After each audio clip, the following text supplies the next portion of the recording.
HP Mama bunyi. Ma, ada telepon. Dari siapa? Dari suamiku tercinta, Ma. Angkat aja. Halo? Juliet, Cello ya? Mama mana? Ma, Papa tanyain Mama nih. Udah, kamu aja jawab lah. Oke. Snow, kamu pikir ini udah jam berapa? Alamak. Tiap hari balik malam terus. Anak sama bini dilupain. Alasannya ya meeting lah. Ya bisnis lah. Masih inget rumah nggak? Cello, Papa. Kalau bukan karena anak kita yang lucu-lucu, aku juga nggak mau sama kamu. Kenapa beda banget sama maknya, sumpah. Aku kasih kamu waktu 10 menit. Kalau kamu nggak sampai di rumah, mau pulang sekalian. Tidur di teras sana, Fai. Halo. Dah lah. Bikin aku tambah tua aja. Keliput aku nambah nggak nih? Belajar dari mana dia? Tren musik 70-an tuh apa, woy? Gue cuma tahu tren Tuesday cunyong yang lewat FVP mulu. Luna cari di Google sih katanya di Spotify. Kalian pernah dengar klub disco zone di Filipina nggak? Enggak tuh, Juliet. Jauh amat sampai Filipina. Klub disco zone sempat jaya pada masanya. Tapi pada tanggal 18 Maret 1996 terjadi kebakaran hebat di tempat itu. Waduh, pintu emergensi terkunci dan mereka tidak bisa keluar dari sana. Asap mulai memenuhi ruangan dan api dengan cepat melahap habis seluruh isinya. Dalam hitungan menit, 160 orang dikabarkan tewas terpanggang. Kebanyakan dari mereka masih pelajar, menjadikan ini sebagai tragedi kebakaran klub malam terburuk yang pernah tercatat dalam sejarah. Buset. Setelah peristiwa itu, sisa bangunan itu dibiarkan kosong begitu saja. Namun pada saat malam tiba, banyak orang yang sering mendengar suara musik diputar secara keras, disertai suara jeritan dan tangisan yang menyayat hati sewaktu melewati tempat itu. Seram Beberapa supir taksi mengaku pernah mengambil penumpang yang melambaikan tangan di depan gedung itu. Tapi pada saat ia menoleh ke kursi belakang, penumpangnya sudah hilang.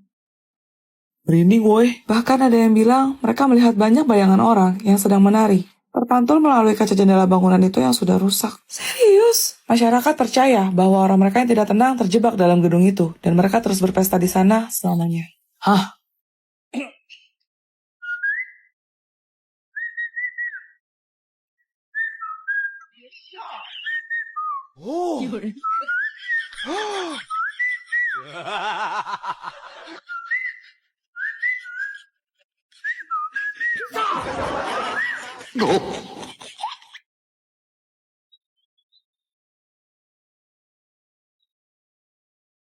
Pa, Lova sama Nenek ikut ya. Guys, lihat deh koper baru aku. Oh, Ais, itu kok mirip sama koper settlement warna hijau yang hilang kemarin ya? Hai miskin, kalau pikir koper ini cuma ada satu doang apa di dunia, terus kamu doang gitu yang boleh punya. Jangan sembarangan nuduh deh, emangnya ada bukti kalau ini punya kamu. Kamu kenapa sih? Dia kan cuma nanya. Ais, Cia boleh lihat bentar nggak? Cia ada tulisan inisial nama Cia di bagian bawah kopernya kok. Tidak boleh, emangnya orang miskin kayak kamu bisa ganti aku rusak. Tapi... Hai Cia, dengar ya, kalau kamu masih maksa, aku bakal kabarin kamu ke mami aku supaya untuk kamu dipanggil ke sekolah karena udah menghina anak sultan. Aku enggak. Udah, Cia. Jangan dilawan lagi. Tapi Cia sedih, Celo. Maaf ya, padahal itu hadiah dari kamu. Gak apa-apa, Cia. Celo ikhlas kok. Nih. Hah? Itu apa, Celo? Tadinya Celo mau pakai. Tapi gak jadi deh. Buat kamu aja. Kayaknya kamu lebih butuh. Nih. Gak usah, Celo. Tapi Cia boleh pinjam kan? Ayo, buka. Cia penasaran dalamnya gimana. Tim, Celo. Hai. Bagusan koper aku lah. Oke, aku bakal kasih lihat ke kalian koper aku. Gak maksud pamer sih, tapi emang semewah itu. Ada 2 tingkat di sisi kiri dan kanan, jadinya ada 4 baris. Dan ini dia kita penampakan koper setelah mewarnai aku. Isinya sampai 145 piece loh, jangan ngiler ya. Oke, sekarang gantian giliran Celo buka koper Baby Shark. Celo mau lepasin plastik segel pembungkusnya dulu. Tarik kertas di bawahnya dan tada! Bagian belakangnya kayak gini, guys. Ayo kita buka. Jadi ini tuh koper saat mewarnai dari Crayola yang lagi collab sama Nickelodeon. Ada suratnya segala nih, guys. Ternyata buku gambar dong. Dan ini dia, guys, isi koper saat mewarnai Celo. Kita dapat krayon, pensil warna, dan spidol yang totalnya sampai 140 piece. Terus lihat ya, guys, gambarnya lucu-lucu banget gak sih? Kalian pilih. Yang mana? Komen. Kamu kenapa nangis, Juliet? Snow, kalau aku koit, aku bakal izin kamu buat nikah lagi.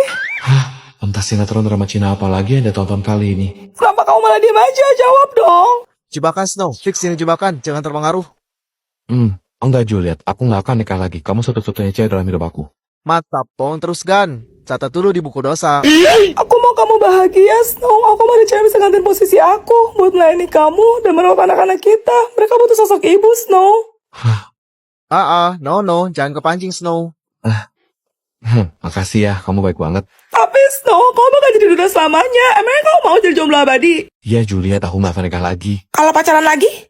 Enggak. Aku udah koit loh, aku udah beneran koit ya. Nggak baca koit ya. Orang mau masih di depan aku begini. Ih, kan misalnya. Gimana kalau kamu ketemu sama cewek yang cantik, pintar, body goals? Mana mungkin dia mau sama aku. Kalau dia mau, Dia bukan tipe aku. kalau dia tipe kamu gimana? Dia bisa nyanyi loh, suaranya merdu. Kayak Leodora. Suaranya kalah sama mahal ini. Aku sukanya musik rock. Gimana kalau kamu ketemu cewek yang mirip banget sama aku? Hati-hati, Snow. Tunggu. Plok ketiplok. Iya, persis dari ujung rambut sampai ujung kaki. Ini posisinya kamu udah koit nih. Iya. Bahaya, woi. Kamu nggak akan bangkit dari kubur kan? Enggak. Berarti kamu nolak aku dong. Udah gitu Juliet. Wah, gue di mana ini? Ah, elah, tadi kan gue udah bilangin, bro. Mari kita bahas kasus kematian di kampung Durian Runtuh. Siapakah yang menjadi korban kali ini? Susanti. Dan siapakah yang pertama kali menemukan jasad dari Susanti? Mutu. Angkel Mutu. Lalu siapakah yang ditunjuk sebagai kepala detektif untuk menangani kasus ini? Ijat?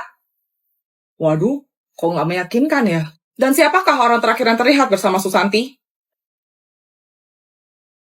Raju. Semakin menarik ya. Kemudian setelah melalui proses penyelidikan dan terkumpul cukup bukti yang ditetapkan sebagai tersangka utama adalah Ijat. Bukannya si Ijat kepala detektifnya ya? Tapi mengingat reputasinya, Ijat tidak terima. Ia pun mengajukan banding. Siapakah yang ditunjuk sebagai alibi dalam kasus ini? Ehsan? Ehsan anak yang baik deh. Kasus ini pun jadi semakin panjang dan belum ditemukan titik terang. Siapakah dua tersangka lain dalam kasus ini? Sapi. Ya, walaupun agak aneh tadi sapi, ya ada kemungkinan juga sih kalau diseruduk gitu ya, terus masuk jurang. Terus yang kedua, Mama Opet. Ini kenapa dua-duanya hewan ya? Setelah melalui proses pengadilan, hakim pun menjatuhkan hukuman. Siapakah yang dipenjara? Ipin. Baik, terakhir ayo kita lihat siapakah pembunuh asli dalam kasus ini. Apakah sesuai dengan tebakan kalian? Ente ngapain ente di mana? Ente sasar kan, woy? Wih, kok bisa dokter menyasar sih? Kamera masih rolling tuh, Pak. Ya, mohon maaf tadi ada sedikit kesalahan teknis. Jadi siapakah pembunuh aslinya? Hah? Duh, nomornya mah susah banget. Mana bukan pilihan ganda, nggak bisa cap-cip kan jadinya. Axel. Shh. Shh. Axel. Axel. Woi, Axel. Celo. Apa? Nomor 5. Nomor 5. Cepat amat kok, Celo belum. Hadah, terpaksa deh lihat Cia. 1, 2, 3, 6. Hah? Jawaban Cia. Kok? Kenapa ya lihat? Cia, itu jawaban kamu salah gak sih? Kamu kok nyontek sih lihat? Enggak kok, ngapain aku nyata kamu, orang jawaban kamu aja salah. Tapi pasti tadi kamu ngintip jawaban Cia kan? Tapi kan salah Cia, dari awal aja masa 69 hasilnya bisa 37,5. Terus berapa? Emangnya kamu tahu jawabannya benernya berapa? Ya tapi hasilnya nggak angka desimal juga dong Cia. Duh, susah bener kan otaknya cuma separoh. Makanya jangan nyontek jawaban Cia. Aku nggak nontek Cia, nyong lihat mana ada kurus jawaban kamu. Apa? Itu kok